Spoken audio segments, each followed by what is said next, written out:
top sources of industry news among executives. So this more often applies to B2B companies who are trying to reach the elusive executive, right? They're busy. They often have a gatekeeper who sends them information. They're not as active online given the demographic. Typically, boomers and older Gen Xers who are less likely to be online than millennials and younger Gen Xers. So this is data from a survey from Quartz. Quartz is a online business-oriented publication of 940 executives that were sourced from the Quartz audience and via their partner channels. Interesting stats here. So this is top sources of industry-specific news, and that's industry according to the individual executive that was surveyed, right? Their industry. So to keep up with news in their industry, executives rely heavily on email newsletters, general news sites, and industry-specific news sites. So 55% got news from general news sites, 55% got news from industry news sites, 56% got news from email newsletters. 24%,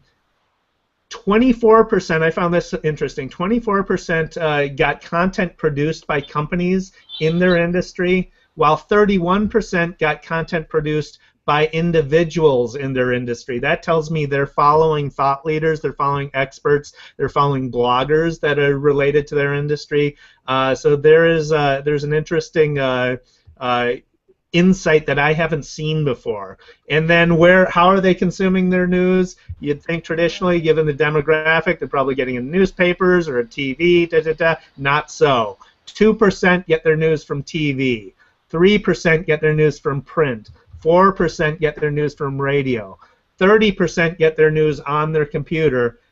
41% get their news on their phone, and 20% get their news on their tablet. They are mobile. They are mobile enabled. So make sure that content is mobile friendly.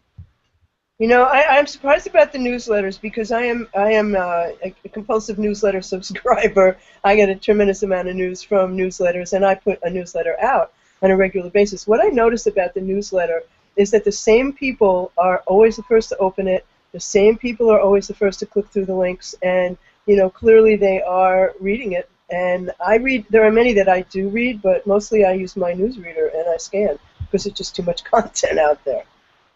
Right, right. Well, I think with a newsletter, what the trick is making it scannable, making it the headlines eye-catching, linking to the headlines, because really they're not there to read the email newsletter so much as to scan it and then click on links, right? Absolutely. Yeah, and I think the other thing is, you know, TLDR, too long didn't read. I mean, who has time to read 2,000-word blog posts? Nobody. Stop writing them. That brings us to the end of another episode, of the 50th episode of the Beyond Social Media Show. I can't believe we've done that already.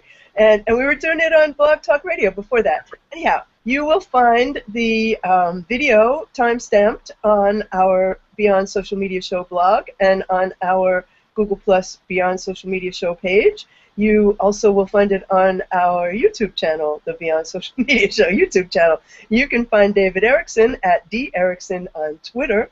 He is e-strategyblog.com, eStrategyTrends.com. Is that correct, David? eStrategy Trends, search for it. Yep. eStrategy everything. David is very prolific as a content producer. And you can find me. I'm at What's Next on Twitter.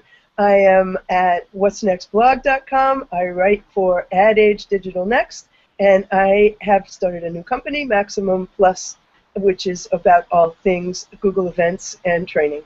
And we'll see you next week for episode 51. Thank you for watching. Thanks for watching.